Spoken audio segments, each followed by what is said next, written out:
La paracha cette semaine, c'est la paracha de Miketz. Miketz, c'est la paracha de la fin. Miketz, c'est du verbe la fin. La fin de quoi? Eh bien, la fin des souffrances de Youssef.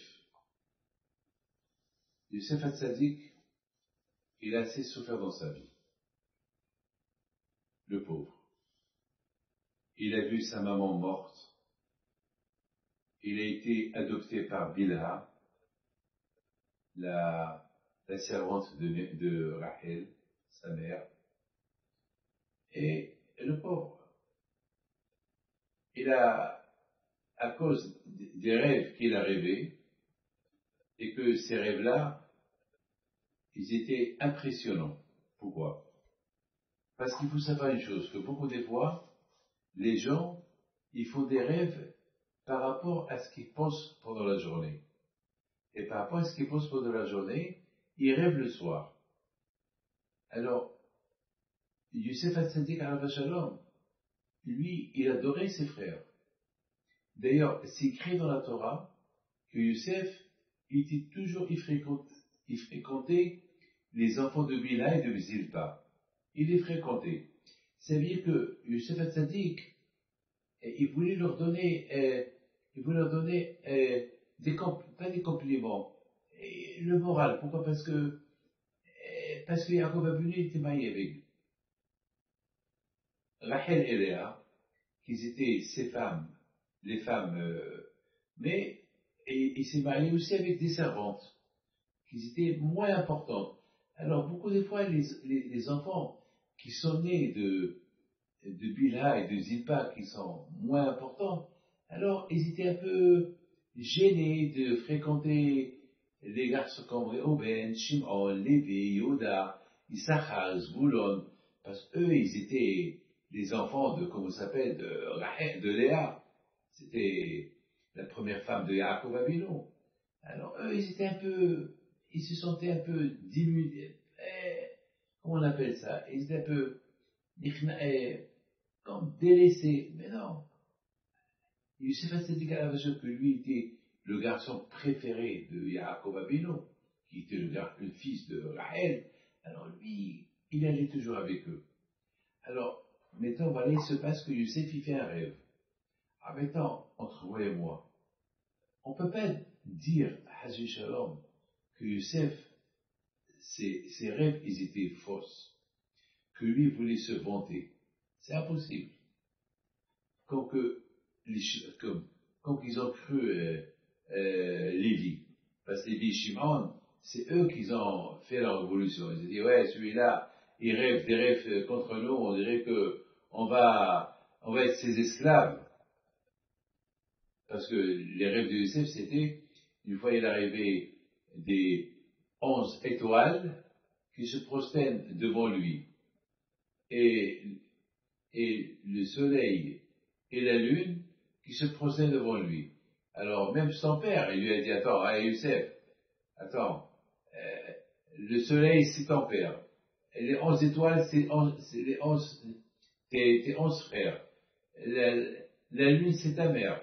Mais la lune qui représente ta mère, mais ta mère elle est morte. Donc ton rêve il est faux. Mais moi je voudrais simplement dire que Youssef Hatzadik alav shalom, lui qui aimait ses frères, ceux-là, les fils des servantes, comment il peut imaginer leur dire, moi, lui qui les fréquente toujours, et bien vous êtes en train de se procéder devant moi. C'est pas logique.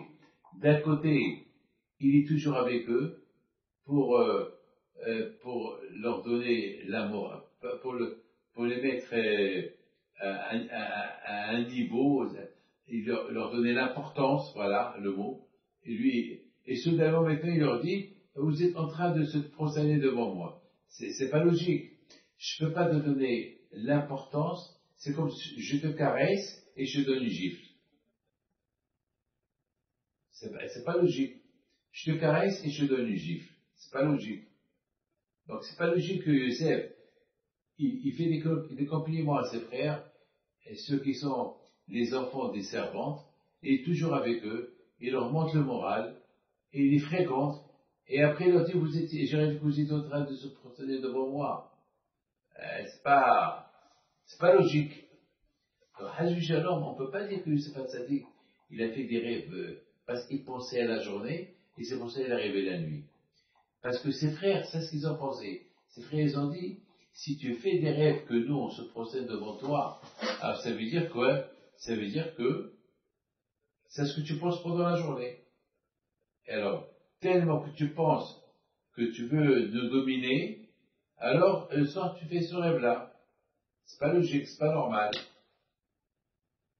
Donc c'est pour ça qu'ils l'ont détesté. Donc finalement, Youssef Hatzadik Alav Shalom, toutes ces souffrances à lui, personne ne le comprenait. Et c'est pour ça qu'il vient le pasouk de la parasha de cette semaine qui dit Vayhi Mikes, Vayhi, là où tu vois le mot Vayhi, c'est la chante Sahar. Comme Vayhi Memea Hashverosh, là où c'est écrit Vayhi, c'est la souffrance. Le pauvre Youssef Hatzadik, maintenant, la fin de sa souffrance, elle arrive. Elle prend fin. Maintenant, Akadosh Baruch Hu, il a fait à ce que il y a deux ministres de Pharaon qui étaient en prison et ils ont fait des rêves. Regardez comment Akadosh Baruch Hu, il a fait. Il a fait à ce que ils étaient mal lunés et c'est Youssef Hatzadik qui leur a traduit le rêve. Et quand il leur a traduit, eh ben, ça s'est arrivé. Et voilà. Et de là, encore la Torah, elle raconte, Pharaon, il fait un rêve, et un rêve qui l'a perturbé, que personne n'a réussi à lui expliquer son rêve. Personne. Et, soudainement, un des serviteurs du roi, qui était en prison, oh, il s'est rappelé, après 2 ans, il s'est rappelé. Il s'est rappelé que lui aussi, il était dans le même état, et qu'il a fait un rêve, et il était perturbé, et Youssef Hatzadik qui lui a expliqué le rêve. Et il dit à Pharaon, Majesté, je viens de me rappeler, lorsque j'étais en prison, j'ai fait un cauchemar, et il y avait un juif qui m'a traduit le rêve. Alors peut-être il est le seul qui peut te traduire ton rêve. Vite, il l'a apporté. Et voilà la bouteille. À partir de là, la lumière, elle a commencé. Ça veut dire qu'il faut savoir que toujours, lorsqu'il y a l'obscurité, lorsqu'il y a des souffrances, nous on ne connaît pas pourquoi il y a ces souffrances-là. Mais, à travers les souffrances, il y a une lumière qui va sortir. Vous savez que j'ai connu quelqu'un, et j'ai connu. Et soudainement, après 1 an, il est devenu contre moi. Et il a commencé à m'agresser. Il a commencé à parler du mal de moi. Il m'a humilié. Il m'a une diffamation. Vous avez aucune idée de ce qu'il m'a fait. À tel point que jusqu'à maintenant, c'est une histoire qui date il y a 40 ans. Mais jusqu'à maintenant, quand je pense à lui, je m'énerve. Et pourtant, je lui ai pardonné. Entre-temps, il est mort. Et je lui ai pardonné. Et même dans sa vie, il m'a demandé pardon. Et je lui ai pardonné. Il voulait, et jusqu'à maintenant, à Kippour, par rapport à Kippour, alors je pense à lui, c'est par malheur. Il y a quelqu'un qui a le nom de famille comme lui, je pense à lui. Et ça m'énerve, même à Kippour. Et tout de suite, je me calme. Parce que finalement, le mal qu'il m'a fait, de ce mal, il est sorti que du bien. Bémet, hein, de ce mal qu'il m'a fait. Alors, il m'a tellement critiqué que je devais m'effacer. Mais il y a une phrase que mon père m'a dit. Mon père m'a dit, David, tu n'es pas le seul dans la vie, dans l'histoire juive, qu'on est tombé sur toi. Il y a Moshe Rabbeinu. Il a eu Korah qui était contre lui. Est-ce que Korah, il a tout lâché? Est-ce que Moshe Rabbeinu a tout lâché? Non. Et David Améler. Je ne sais pas bien, mais je dois pas au-delà. Il a commencé à me comparer à Moshe Rabbeinu, à David Améler. Papa, mon père, était très intelligent. Il savait que je connaissais l'histoire de David Améler. Il savait que je connaissais bien l'histoire de Moshe Rabbeinu. Donc ça m'a consolé. Alors maintenant, lorsque je me rappelle ce qu'il m'a fait et je m'énerve, tout de suite, j'ai la réponse. Est-ce que Moshe Rabbeinu ne l'aura pas pardonné? Et David Améler, même David Améler, dans le Télim, il a dit, Hachem, ceux qui m'ont fait du mal, je leur pardonne. Et ne les punis pas par rapport à moi. Donc, mon père était très intelligent. Il ne m'a pas apporté une preuve de quelqu'un que je ne connais pas. Il m'a apporté 2 preuves de quelqu'un que je connais, et c'est ça qui m'a... Et finalement, du mal qu'il m'a fait ce monsieur-là, eh ben, il y a un bien qui est sorti. Pourquoi? Parce que le fait que je pense à mon père, et automatiquement je pense à Moshe et à David Améler, alors j'ai continué mon travail. Beaucoup de fois, je voulais arrêter. À un moment donné, je voulais arrêter tout ce que je faisais. Je voulais même, ça m'a déprimé, ça m'a découragé pour faire Zerotavot, parce qu'il a dit des phrases sur moi. Je ne peux pas les dire. Je ne peux pas vous les dire, ce qu'il a dit. Donc, finalement, vous voulez que je raconte une histoire? Une fois, j'étais dans le train, un train, il y a 35 ans. Il y a un monsieur qui s'assoit à côté de moi. Il me dit, oh ben, on a commencé à parler, j'avais la barbe. Il me dit, vous allez à Lyon? J'ai dit oui. Ah, vous habitez à Lyon? J'ai dit oui. Vous connaissez Monsieur Pinto? Ah, je dis, celui-là, il ne me connaît pas. Je le regarde, je lui dis, non, je ne le connais pas. Non. Comment vous connaissez ça, Monsieur Pinto? Eh ben, il a commencé à me raconter tout ce qu'il a entendu de ce monsieur qu'il a dit sur moi. Ah, ça m'a fait du mal. Et à la fin, il me dit, vous êtes qui? Monsieur Pinto.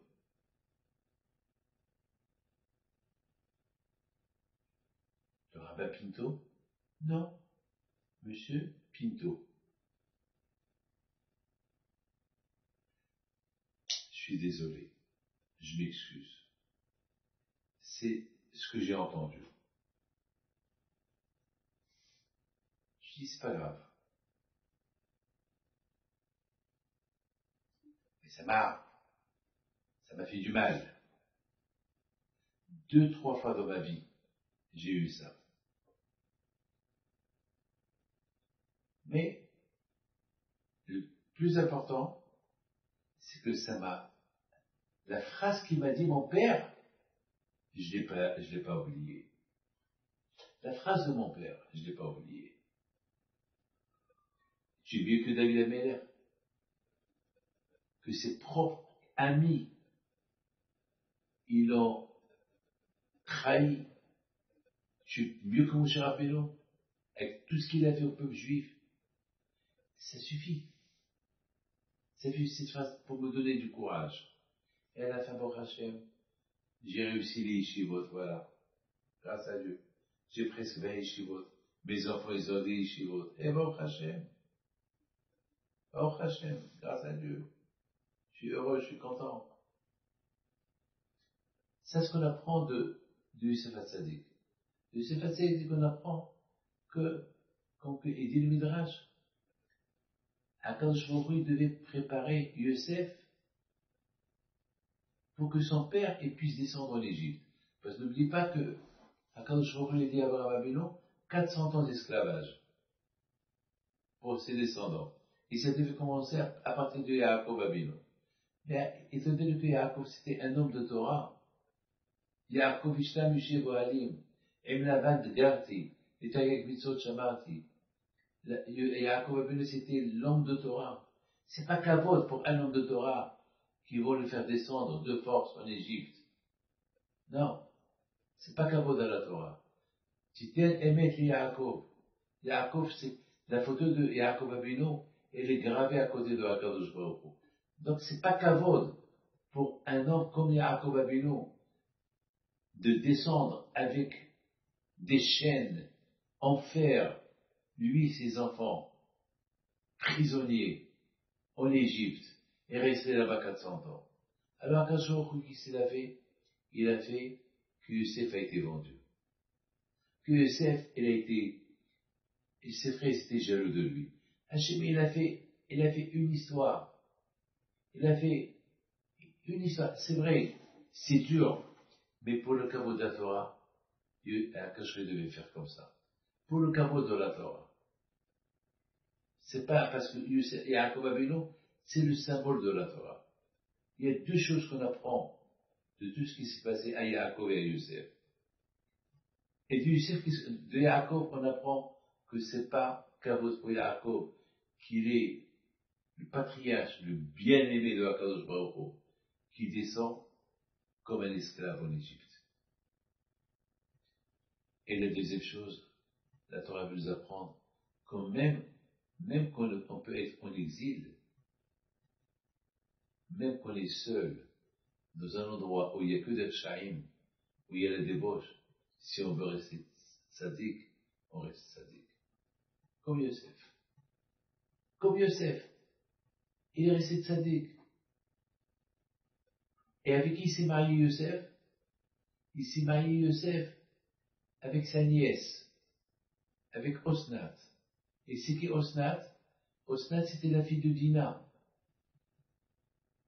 Vous savez que Dina a été violée par Shechem, elle est tombée enceinte, et elle a mis au monde une fille.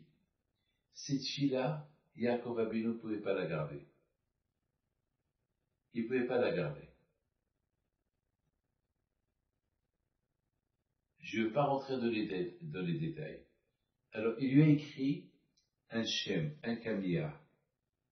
Il lui a dit, et dans ce shem-là, c'est écrit, Hachem protège cette fille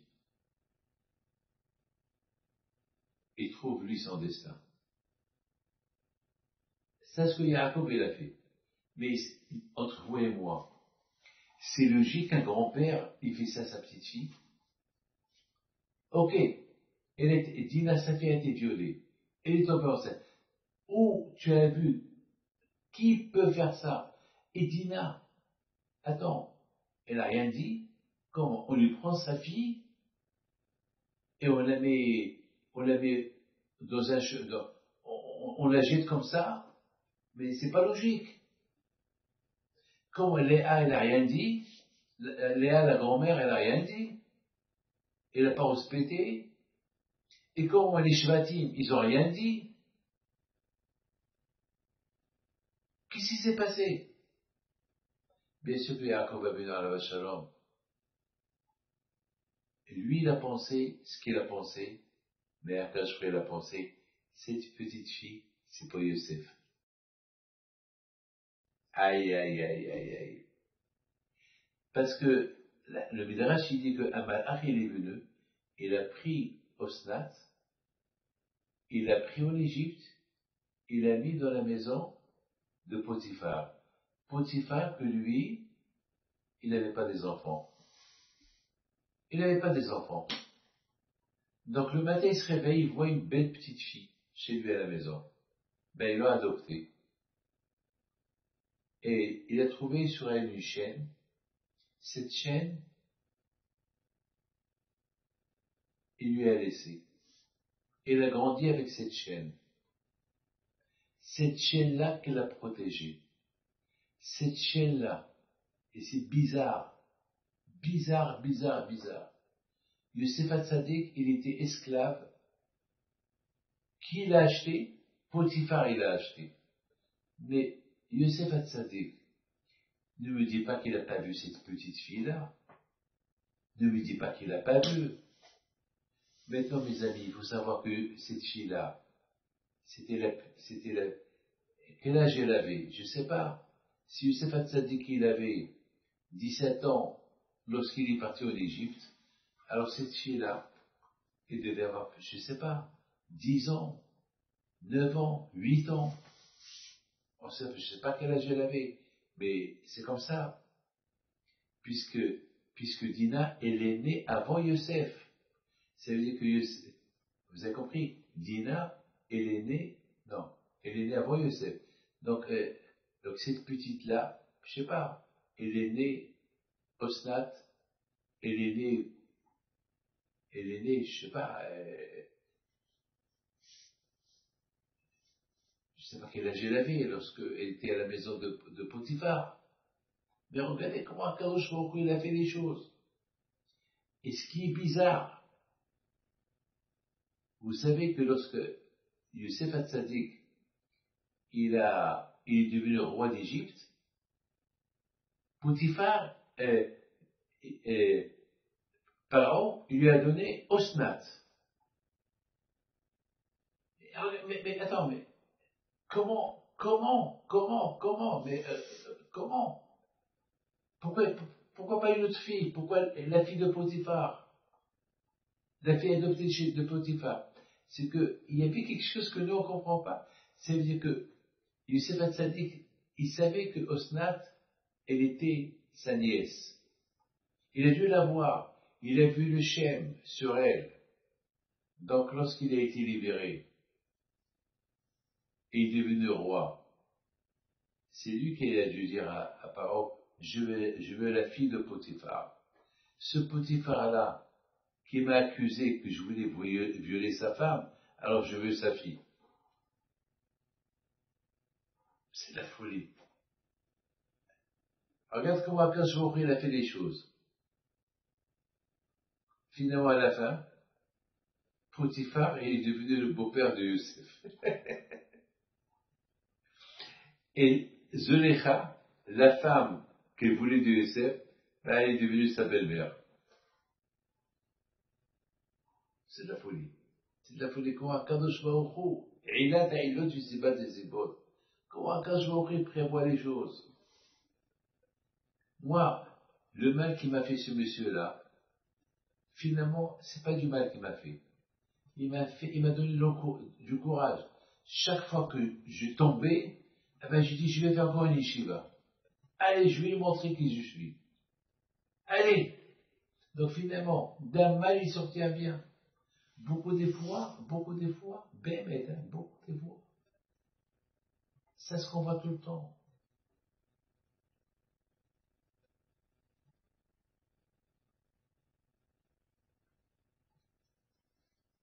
C'est ça la paracha de cette semaine. C'est la paracha où les rêves de Youssef Hatzadik ont été réalisés. Ouais. Lorsqu'il a vu ses frères dans la paracha, il s'est rappelé les rêves qu'il a fait. Il s'est rappelé les rêves qu'il a fait. Alors, lui, il les a reconnus, et eux n'ont pas reconnu. C'est logique. Le contraire. Youssef est ressemblé beaucoup à son père. Alors maintenant qu'il a la barbe, il doit ressembler encore plus à son père. Ils n'ont pas reconnu, c'est pas possible. Parce que, mes amis, ils l'ont pas reconnu, c'est parce que dans leur tête, il n'existe plus. Ils l'ont effacé de leur tête. Même s'ils ressemblent à son père, pour eux, c'est plus lui. Et surtout pas maintenant qu'il est roi. Ça veut dire que ses rêves, ils sont réalisés. C'est encore pire. Parce que là, ça veut dire que là, ils vont avoir pour eux, c'est pas possible. Alors, ça veut dire qu'ils l'ont mal jugé. Ça veut dire quoi? Ça veut dire, donc maintenant, je dois vous dire quelque chose. Il y avait une question, le rêve de Pharaon. Le rêve de Pharaon, il a rêvé deux rêves. Et Bémet, c'est étonnant. Pourquoi il a rêvé deux rêves? Les deux rêves, c'est le même. Alors, pourquoi Cacheray l'a pas fait que par il fait un seul rêve? D'ailleurs, c'est des rêves terribles. Cette bête maigre, et derrière eux, non, cette bête grosse, cette vache grosse, et derrière eux, ils vont sortir sept vaches maigres, et qui vont avaler les grosses. Ça suffit. Ça suffit. Pourquoi deux? Ben, c'est la question que Pharaon il s'est posée. Pharaon il a dit à Youssef, mais pourquoi j'ai fait deux fois le même rêve? C'est presque pareil. Des tiges et des vaches, c'est pareil. Eh ben, Youssef Assadik, c'est écrit dans la Torah qui lui a dit, lorsque on rêve un rêve deux fois, c'est que Hachem il veut l'apporter. Ouais. Mais c'est la question que j'ai. Comment Pharaon il a cru à Youssef? Peut-être Youssef c'est un menteur. Peut-être Youssef il est haram. C'est un menteur. Et en plus, non seulement il a cru en lui, mais il l'a nommé roi. Et en plus, soudainement, Pharaon, il commence à parler du bon Dieu. Parce que Youssef, il lui a dit, ce que Hachem veut faire, il te le dit. Mais Pharaon, il n'est pas croyant. Il est idolâtre. Depuis quand on a parlé du bon Dieu, et lui, il n'est pas croyant. Et surtout, Pharaon, il dit à ses serviteurs, est-ce que vous avez vu un homme que Hachem, il est avec lui? Mais d'où tu connais Hachem, Pharaon? Il dit, Wahilo Kimbo, l'esprit d'Hachem en lui. Mais Pharaon, depuis quand, Pharaon, tu parles du bon Dieu? C'est comme si Hitler, il rencontre un rabbin, et le rabbin lui parle, et Hitler va dire, waouh, quel super monsieur là, Dieu est avec lui. Mais Hitler, c'est un rachat. De là, mon fils, on voit que lorsque Youssef, il a parlé devant Pharaon, c'est là où la lumière est venue. Hachem, il a fait, c'est la fin de l'obscurité. Et c'est now or never, ou maintenant ou jamais. C'est ce qu'on appelle, c'est maintenant.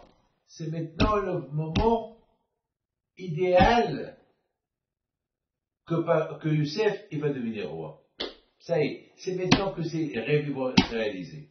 Hachem, il a fait que Youssef, il a convaincu Pharaon.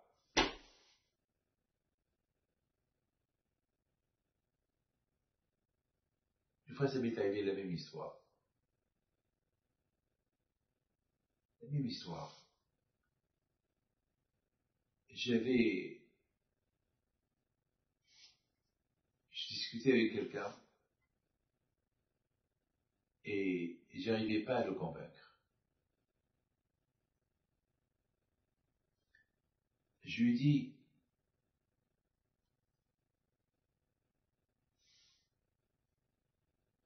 on va faire une pause et on va se rencontrer encore. Et j'ai prié à Kadosh Baruch Hu. Je dis Hachem, si tu m'aides pas maintenant, alors j'ai tout perdu.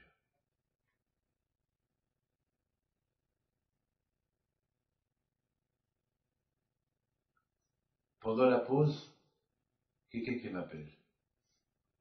Il me dit, Rabbi David, et je ne devais pas répondre parce que j'avais beaucoup de problèmes. Donc, c'était pas le moment de répondre. Et j'ai répondu. Il dit, mais Rabbi, je m'excuse. Est-ce que je vous appelle parce que j'ai un grand problème, mais est-ce que vous connaissez tel et tel? Et ce tel et tel, c'est le monsieur qui m'attendait dehors, qu'il m'a fait du mal, et on s'est donné une pause. Je lui dis, avoue que tu as fait du mal. Il dit, non, mais je ne savais pas. Et maintenant, celui-là, il m'appelle. Je lui dis, pourquoi vous m'avez appelé?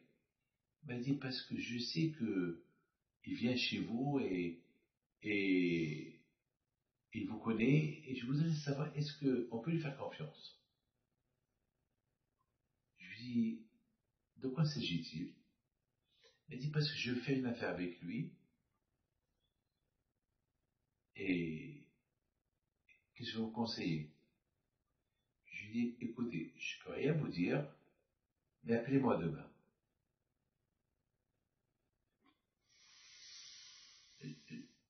Je rentre, je sors de mon bureau, et j'appelle le monsieur. Je dis, vous pouvez rentrer maintenant? Il me dit, j'ai réfléchi, je peux pas m'arranger avec vous. Je lui dis, moi, je connais tel et tel. Il dit, mais comment vous savez que je le connais?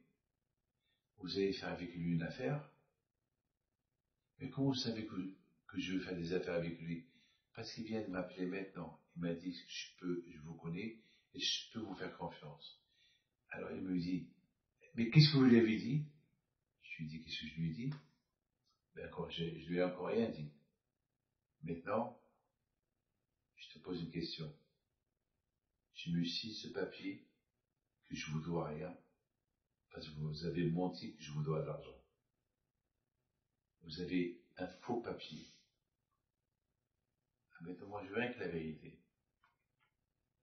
Comment voulez-vous que je dise à ce monsieur-là, qui peut vous faire confiance, alors que je vous dois rien du tout? Et vous avez fait un faux papier contre moi. Il m'a dit, vous m'avez eu. J'ai dit, non, je ne t'ai pas eu. Je t'ai fait, Akash Baruch Hu, c'est lui, c'est le bon Dieu qui t'a eu. Parce qu'Akash Baruch Hu, il a vu que je t'ai rien fait. Que tu m'as jamais prêté de l'argent. Que je te dois rien du tout. Et que je t'ai payé. Et toi, tu fais un papier contre moi que je t'ai pas payé, alors que je t'ai payé. Et je t'ai fait confiance, c'est pour ça que j'ai pas de papier avec toi. Enfin, je t'ai fait confiance quand je t'ai payé. Et là, tu dis que je t'ai pas payé. Alors, tu me fais le papier? Il m'a fait le papier. Mais le monsieur, il m'a appelé le lendemain. Je dis, je peux rien te dire, débrouille-toi avec lui. Je peux pas lui dire, il est confiant, il est aimé, et je peux pas lui dire, il est pas aimé. Alors, je lui dis, prends tes renseignements toi-même, pourquoi tu veux que je te dise? Mais vous voyez, au moment que j'avais besoin d'Hachem, il m'a envoyé quelqu'un qui m'a appelé de Toronto. Et ça s'est passé, mamache, c'est inimaginable. Du miracle d'Hachem. C'est de la folie. Là aussi, après tant d'années que Youssef Hatzadik souffre, voilà le moment où il est venu maintenant. Il a fallu que Hachem, il fasse, que Paro, il fait deux rêves, deux fois le rêve, pour que, il dit à Youssef, pourquoi j'ai fait deux fois le rêve? Il lui a dit, parce qu'Hachem, il te confirme, lorsqu'on rêve deux fois le même rêve, c'est que ça va se passer. Maintenant, Paro, il aurait pu dire à Youssef, mais t'es fou. Qui me dit que tu dis la vérité? Et Akash Baruch Hu, il l'a fait d'une manière qu'il l'a cru.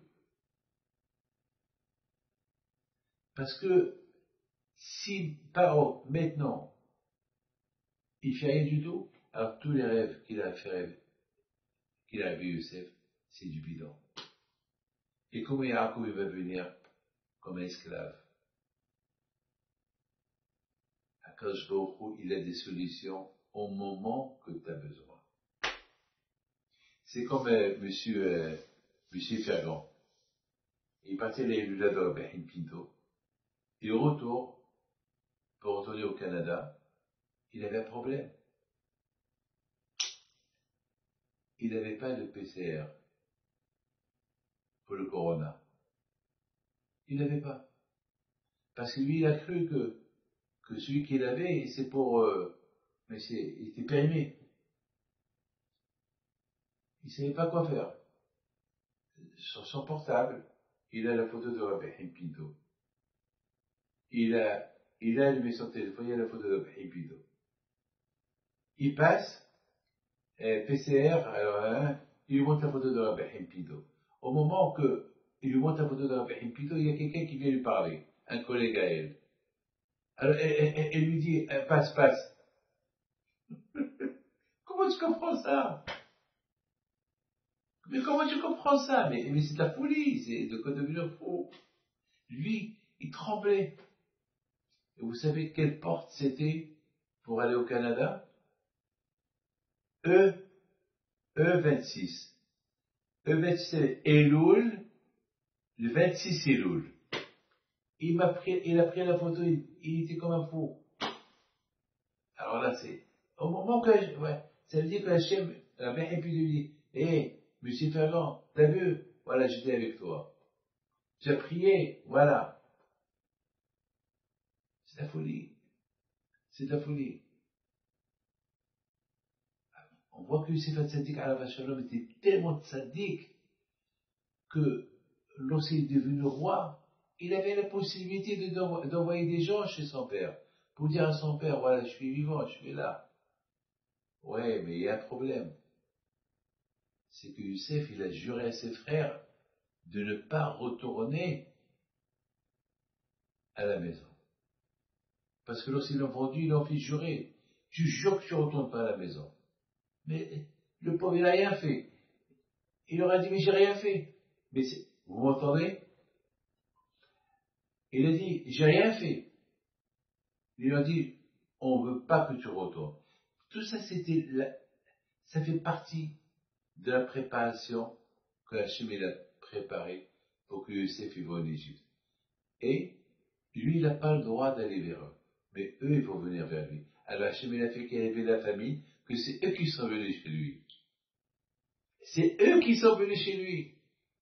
Et c'est pour cela, puisqu'ils sont venus chez lui, donc, lui, il n'a pas été. Donc, moi, je maintiens mon serment. J'ai juré de ne pas aller vers vous. C'est vous. Hachem, il a fait que c'est eux qui viennent chez lui.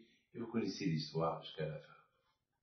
Maintenant, c'est bizarre que toujours la fête de Hanouka, elle tombe toujours aux environs de l'avant de Youssef. Toujours. L'avant de Youssef. L'histoire de Youssef Hatzadik, toujours, elle tombe avec Hanouka. Toujours. Chaque année. Même que ce soit Adar Badar, toujours, c'est Ola Parcha Vaïchev, ou Miketz, voilà, regardez, maintenant on est. Et la mitzvah de Hanouka, c'est la mitzvah de Pesouminissa. C'est un seul fait de toutes les fêtes qu'on doit faire du marketing pour cette mitzvah-là. Et en dehors, et à la maison. Et si par exemple vous avez une villa, vous avez 2 portes dans la villa, eh ben il faut mettre une menorah de l'autre porte, de l'autre côté. Pourquoi? Parce que comme ça, des 2 rues, on sait qu'il y a il y a une famille juive qui habite là, et ils ont la Hanouka. Hanouka, c'est pour se rappeler du miracle. Et pourquoi pas faire ça? On ne dit pas que pour la fête de Pessah, il faut persommer ça. C'est vrai, on lit la Haggadah, on parle de la Haggadah, mais on ne dit pas le mot persomélissa. On ne dit pas le mot c'est pour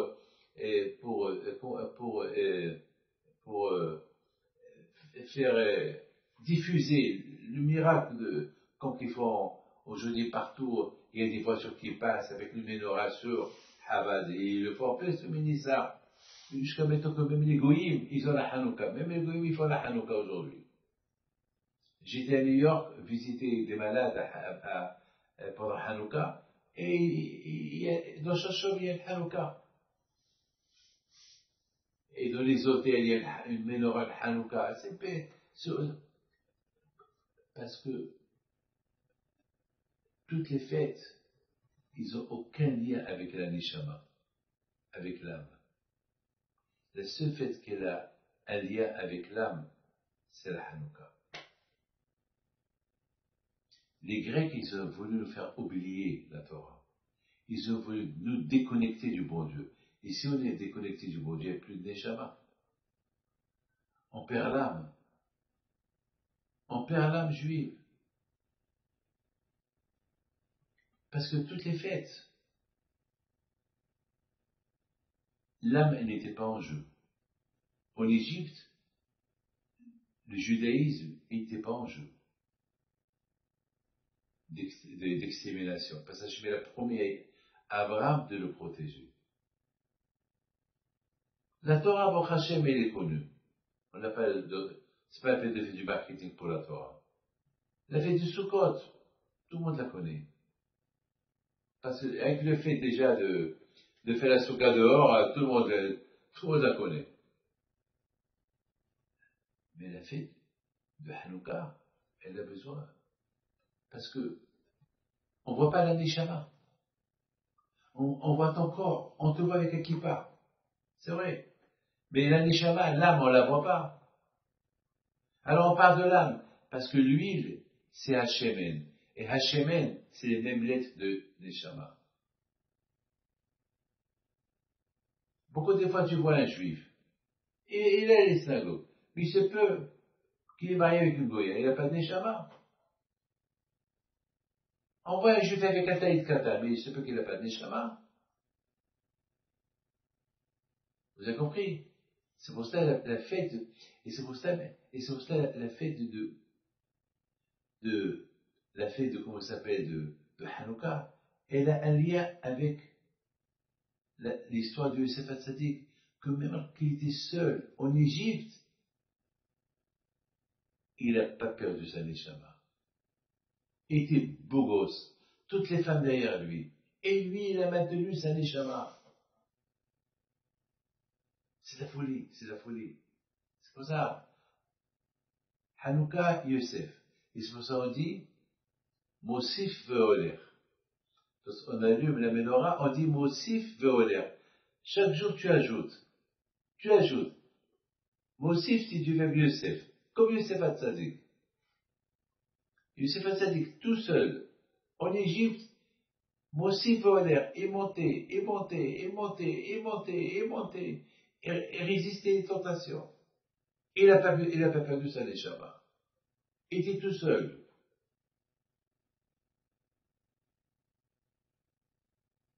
Alors la fête de Hanouka, c'est le miracle. Le miracle de la neshama, qu'on n'a pas perdu. Donc maintenant on voit que Yosef Hatzadik à la Shalom était extraordinaire, était un tzaddik. Parce qu'il avait toutes les possibilités pour appeler son père, voilà je suis là. Non, il attendait un signe du ciel. Un signe du ciel.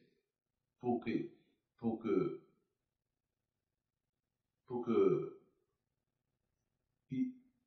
il rencontre son père. Et alors Kashvarou, il sait ce qu'il a fait. Il a préparé la famine. Il a préparé l'abondance et la famine. Et la famine en Égypte et dans la terre de Canaan. C'est la folie. Pour que les gens de Canaan y viennent.